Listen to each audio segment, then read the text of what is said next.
surprise to you that today I am not going to talk about the Soviet military threat, but rather another threat.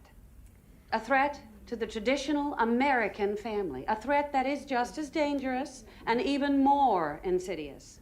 The threat of the women's liberation movement. Let me be clear.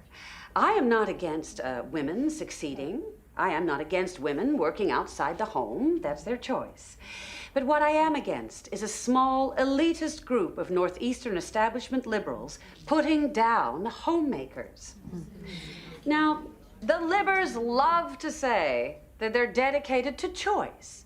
But if you dare to choose the path of full-time mother, well, there must be something wrong with you. I mean, if you don't feel enslaved, well, you're just dumb and unenlightened. In fact, you're not even a person.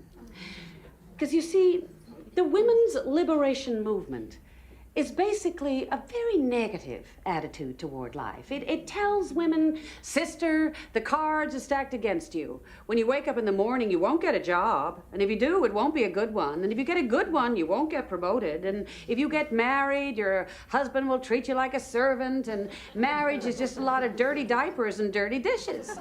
But don't take my word for it. Read their own literature.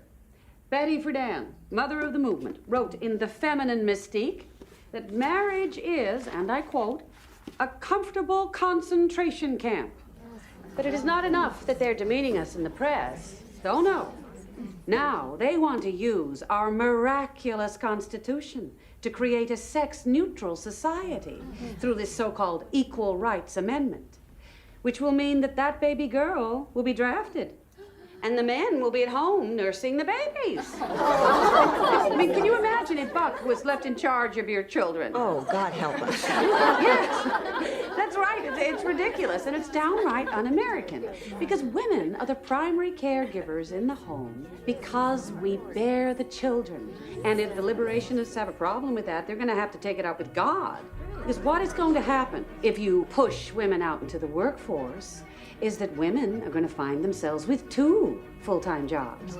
And they're going to be exhausted and unhappy and feel like they're not doing either well until eventually they decide not to have children at all. Maybe that's the liberationist goal. I mean, after all, their hero is Gloria Steinem, a single, childless woman nearing 40.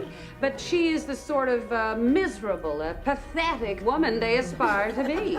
She wants some kind of constitutional cure for her personal problems. And perhaps that is why the liberationists are trying to sow these seeds of discontent among we happily married women. They want us to join them in some new sisterhood of frustrated togetherness, because none of them can find a man who wants to marry them.